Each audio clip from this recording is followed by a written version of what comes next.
মানুষকে আমি কিভাবে যে বিয়ে করলাম সেটা আমি নিজেও জানি না। শোনো, তুমি তো একটা কাজও ঠিকঠাক মতো করতে পারো না। আমার জীবনটাই যেন কেমন হয়ে গেছে। অলসামি করো খালি। কি ব্যাপার, শুয়ে আছো কেন? অফিসে যাবে না? শোনো, আমি মনে করতেছি তুমি এই চাকরিটা ছেড়ে দিলেই ভালো হবে। তুমি যে চাকরি করো, দিন শেষে মাস শেষে আমি ভালো একটা কিছু কেনার স্বপ্নও দেখতে পারি না, ভালো একটা কিছু ভাবতেও পারি না। তোমাকে আমি বলছি এই চাকরিটা ছেড়ে দিতে। দেখো, আমার বান্ধবীর কত সুখে আছে, গাড়ি বাড়ি সবকিছু আছে, আর তুমি তুমি তো অলস, কিচ্ছু দিতে পারো না আজ পর্যন্ত আমাকে।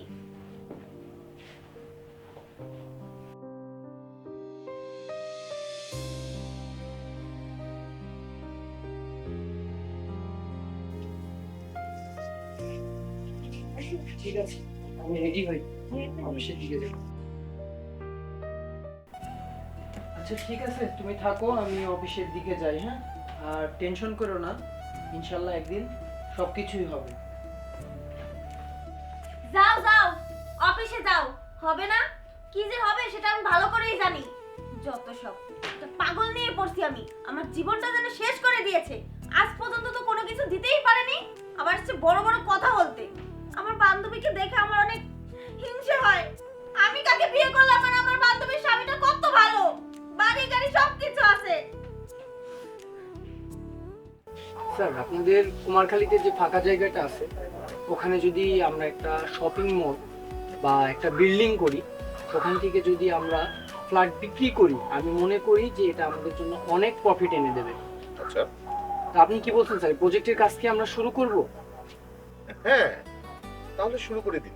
ইনভেস্ট কিন্তু আমাদের বেশি লাগছে না স্যার, আমি হিসাব করে দেখছি, ক্যালকুলেশন করে দেখছি, আমরা প্রায় 1.5 থেকে 2 কোটি টাকা প্রফিটে থাকবো। আচ্ছা,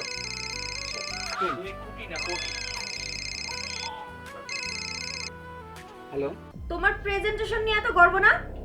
এতে কিচ্ছু হবে না। চাকরি বদলানোর চেষ্টা করো।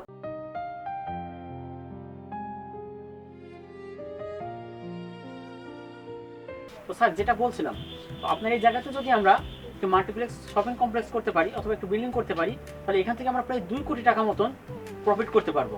তো আপনি এই বিষয়ে একটু মতামত দিলে আমরা কিন্তু কাজটা শুরু করতে পারছি। হ্যাঁ, অবভিয়াসলি আপনারা কাজ শুরু করুন। ঠিক আছে, অসংখ্য ধন্যবাদ আপনাকে কাজ শুরু করতে অনুমতি দেওয়ার জন্য। Thank you.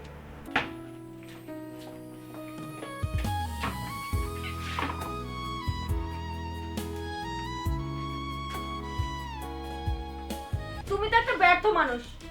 আজ পর্যন্ত তোমার দ্বারা কিচ্ছু হবে না। আমি যে কেন তোমার সাথে আছি আমি নিজেও বুঝতে পারছি না। মোনা, এই কথাগুলো আমাকে আরো বিধ্বস্ত করে দিচ্ছে। আমি তো মানুষ, আমি তো রোবট না। তোমার চাহিদা আর তোমার কথাগুলো আমাকে আরো নিচে নামিয়ে দিচ্ছে। নিজেকে গুছাও, এসব আবেগী কথা দিয়ে কাজ হবে না।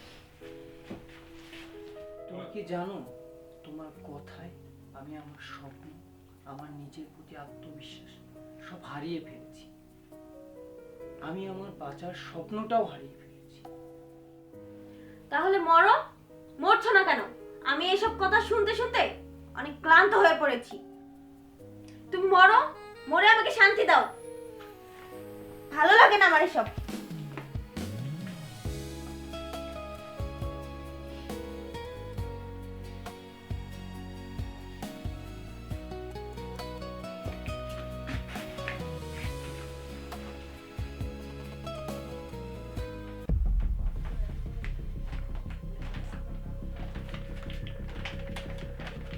মোনা, আমি তোমাকে ভালোবাসি, সবসময় তোমার জন্য সেরা কিছু করতে চেয়েছি, কিন্তু আমি ভুলে গেছি নিজের জন্য কিছু করা উচিত।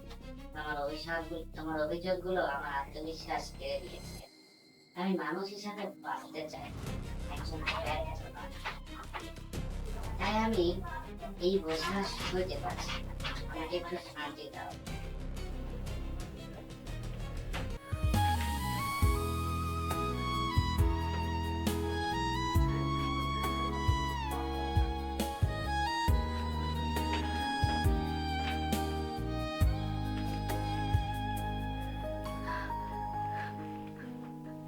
বাইরে চলে যাবে।